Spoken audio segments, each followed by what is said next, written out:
જૂનાગઢ શહેર ખાતે આજે ગુજરાત પ્રદેશ કોંગ્રેસના ઉપાધ્યક્ષ શહેનાઝ બાબી તેમજ જૂનાગઢ મહાનગરના પૂર્વ ધારાસભ્ય ભીખાભાઈ જોશી સહિતના માહોલી મંડળે જૂનાગઢ શહેરમાં થયેલા ભારે વરસાદને લઈને જૂનાગઢ શહેરના રોડ રસ્તાની હાલતને લઈને જૂનાગઢ શહેરના અને સંસદીય આક્ષેપો મુકતા જણાવ્યું જૂનાગઢ શહેરની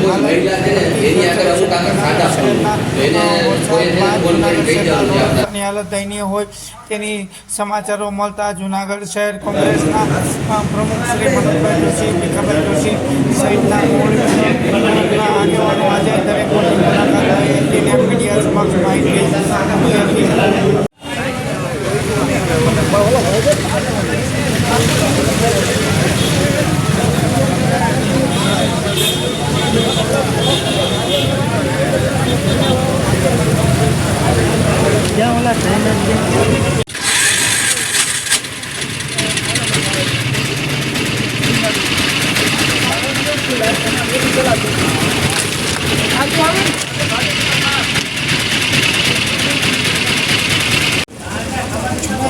છેલ્લા ઘણા સમયથી ભારે વરસાદ પડતો હતો તેના કારણે જૂનાગઢ શહેરમાં ભૂગર્ભની કામગીરી ચાલી રહી હતી અને કામગીરી બંધ હતી અને ફરીથી કામગીરી યથાવત કરવામાં આવી હતી. ત્યારે આજે કોંગ્રેસના મોહની મંડળો ચૂંટણી આવી હતી ત્યારે હોટની મુલાકાત આવ્યા ત્યારે 5 વર્ષના હતા તેવા અનેક સવાલો સામે કરવામાં આવ્યા હતા. ત્યારે આ બાબતે ચેરમેનના પૂછતાછ કરીને ચેરમેનને કોંગ્રેસની સામે જણાવ્યું હતું કે તેઓ ચૂંટણી આવી એટલે ખોટા આક્ષેપો કરે છે. ચૂંટણીમાં વિરોધ પક્ષના નેતાઓ છે તે હવે બહાર આવ્યા તો 5 વર્ષ ક્યાં હતા તેવા આક્ષેપો પણ કર્યા હતા.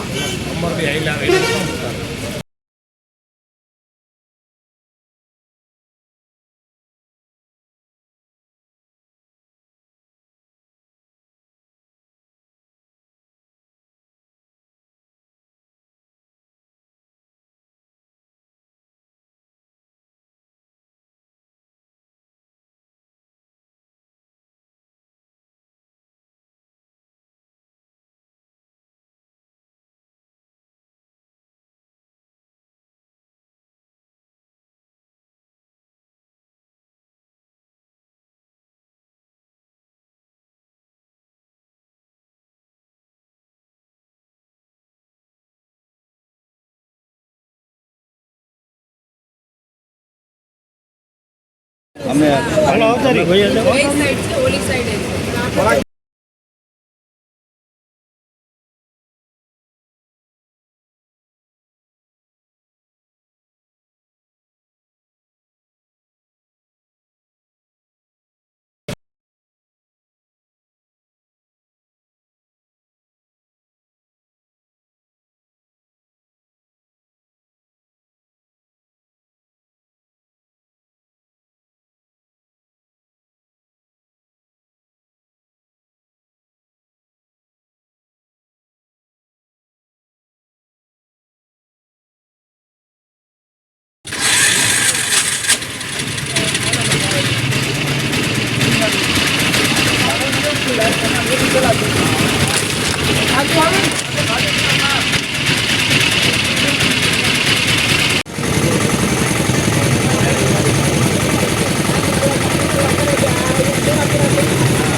બાકી અમારે પ્રવાસ જ કરવાનો હતો અને નીકળી જવાનો. આજે આપણે જ્યાં વધારે વરસાદ પ્રભાવિત કોઈ નહીં આજે અહીંયા મીટિંગનો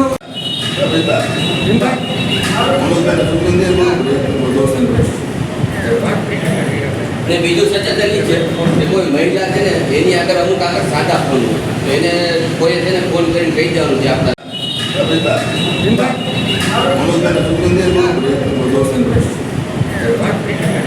અને બીજું સચેતન એ છે કે કોઈ મહિલા છે ને એની આગળ અમુક આગળ સાદા ફોન હોય તો એને કોઈ છે ને ફોન કરીને કહી દેવાનું છે આપણા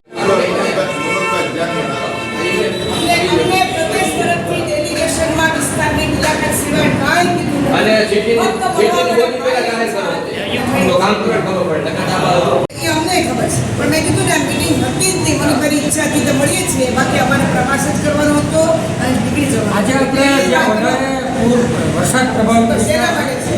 કોઈ મીટિંગ મુલાકાત આજે અહીંયા મીટિંગનો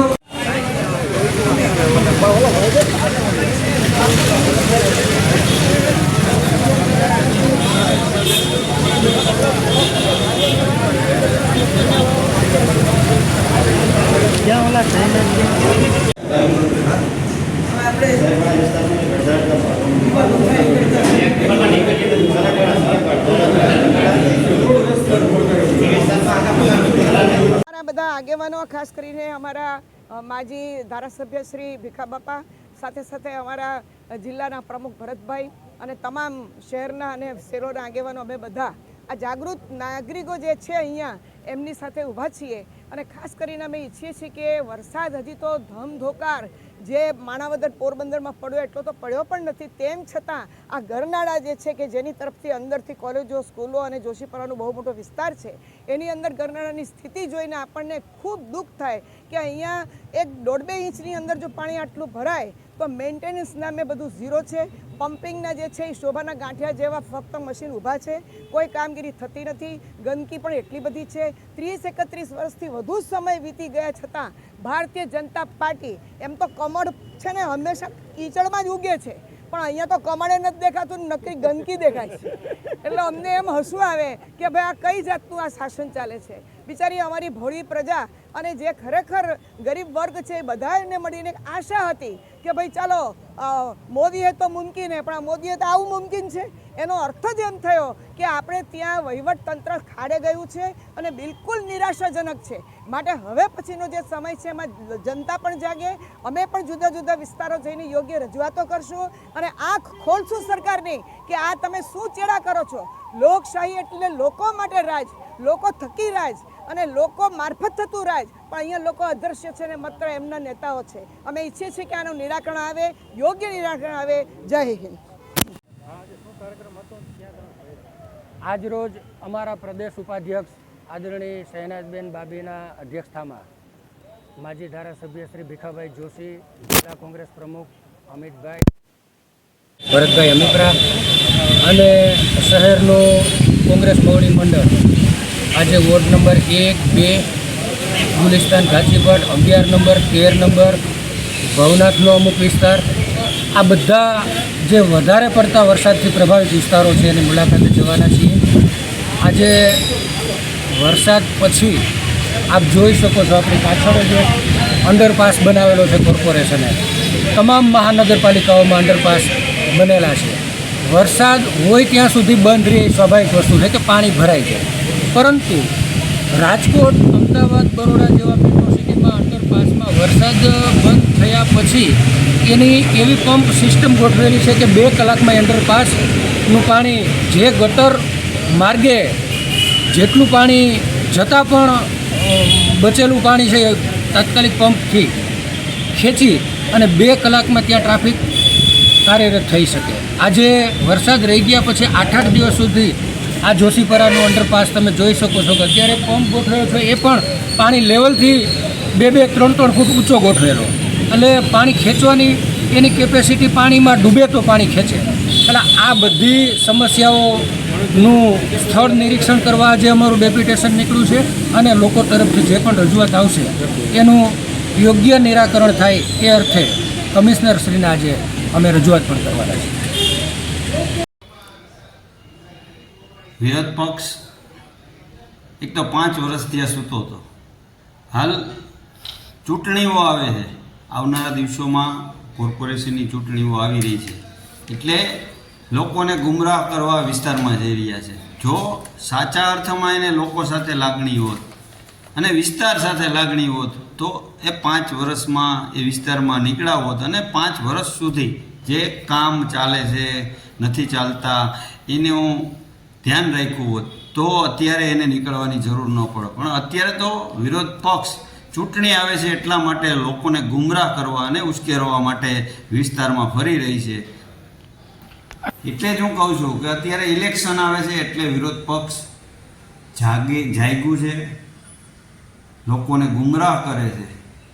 ભારતીય જનતા પાર્ટીના 5 વર્ષના શાસનમાં અનેક વિકાસ કાર્યો થયા છે અને વાસ્તવિક સ્થિતિ આપણે સ્વીકારીએ તો શહેરમાં ભૂગર્ભ ગટરનું કામ, ટોરેન્ટ લાઇનનું કામ અને પાણીની લાઇન નાખવાની કામગીરી હાલ પ્રગતિમાં છે, જેને કારણે ક્યાંય ને ક્યાંય રસ્તાઓમાં સમસ્યા સર્જાણી હશે એને પણ મહાનગરપાલિકા અને એના સ્ટાફ દ્વારા હાલ સમારકામ અને રિપેરિંગ કરવાની કામગીરી મહાનગરપાલિકા કરી રહી છે. હા, પણ હું એ જ કહું છું ને, ચૂંટણી આવે છે એટલે કોંગ્રેસ લોકોને ગુમરાહ કરવા નીકળી છે.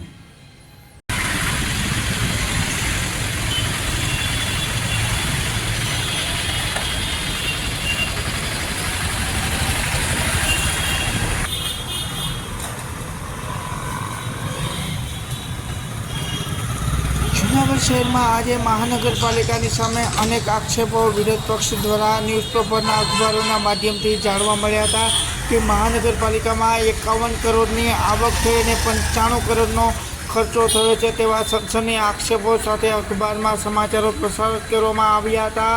ત્યારે આ સમાચારને લઈને જૂનાગઢના સ્ટેન્ડિંગ ચેરમેનને પૂછતા તેઓએ જણાવ્યું હતું કે આ વસ્તુ ઓડિટ રિપોર્ટ થયો જ નથી, ખોટી વાત છે. આ અંગે વધુ માહિતી આપતા મીડિયા સમક્ષ હરેશ ભૂષણે જણાવ્યું હતું કે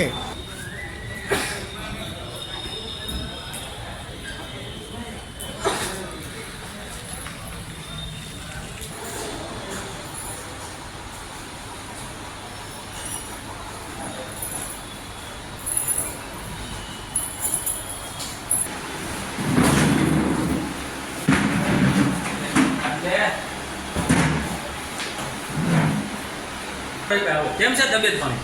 લા ભાઈ, કાલ તો બહુ તમે પરોઠા દાબ્યા હો ભાવના. ગઈ છે મને શું ખબર યાર. રવિભાઈની દુકાન હોય ને આપણે લાભ ના લઈએ તો ગજબ કહેવાય.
ને ગેરબદલે વાપરા, શું કહેશો? મેં સવારે આ વિપક્ષના આક્ષેપો ન્યૂઝપેપરમાં વાંચ્યા. ન્યૂઝપેપરની જે માહિતી છે એ અધૂરી છે, ભૂલ ભરેલી છે. વાસ્તવિક સ્થિતિમાં ઓડિટ શાખાનો કોઈ રિપોર્ટ નથી. આ જે 51 કરોડની જે હાઉસ ટેક્સની રિકવરી કરી એની સામે એને 95 કરોડનો ખર્ચ બતાવ્યો. એટલે તો બાકીના 45 કરોડ રૂપિયા આવ્યા ક્યાંથી? એટલે આમાં જે વર્તમાન પત્રોમાં પણ માહિતી છે એ અધૂરી છે, ભૂલ ભરેલી છે, લોકોને વિપક્ષ ગેરમાર્ગે દોરી રહી છે. રૂટીન પ્રક્રિયાનો ખર્ચ હોય છે, કર્મચારીના પગાર, પેટ્રોલ, ડીઝલ, લાઇટ બિલ, એ જનરલી રૂટીન ખર્ચો કોર્પોરેશનનો સ્વભંડોળમાંથી થતો હોય છે અને આવો જ ખર્ચો એમાંથી થયેલ છે. બાકીના જે 51 કરોડ સામે 95 કરોડનો ખર્ચ એક ખોટી હંબક વાતો છે. જે ન્યૂઝપેપરમાં વિરોધ પક્ષ દ્વારા માહિતી આપવામાં આવી છે તો એ માહિતી ભૂલ ભરેલી છે, અમુક માહિતી ખોટી છે, લોકોને વિપક્ષ ગેરમાર્ગે દોરી ગયો છે. ન્યૂઝપેપરોમાં એવી માહિતી આપવામાં આવી છે કે 51 કરોડની આવક સામે 95 કરોડનો સ્વભંડોળમાંથી ખર્ચ કરેલ છે અને ઓડિટનો રિપોર્ટ છે. ઓડિટનો આવો કોઈ પણ પ્રકારનો રિપોર્ટ છે નહીં. જો એમાં 95 કરોડ વપરાણા હોય તો 45 કરોડની આવક પણ ક્યાંથી થઈ હોય? એટલે આ તદ્દન ખોટી વાત છે. લોકોને ગુમરાહ કરી અને વિપક્ષ ખોટી ભૂમિકામાં લોકોને ગુમરાહ કરી રહી છે. કમિશનર શ્રી આની ઉપર નિર્ણય કરવાના છે. જો ન્યૂઝપેપરમાં ખોટી માહિતી હશે તો એ તપાસ કરી અને આગળની કાર્યવાહી કમિશનર શ્રી કરશે. કઈ રીતની કાર્યવાહી થાય? એ કમિશનર જે વિધિ કરવાની હશે એ કરશે.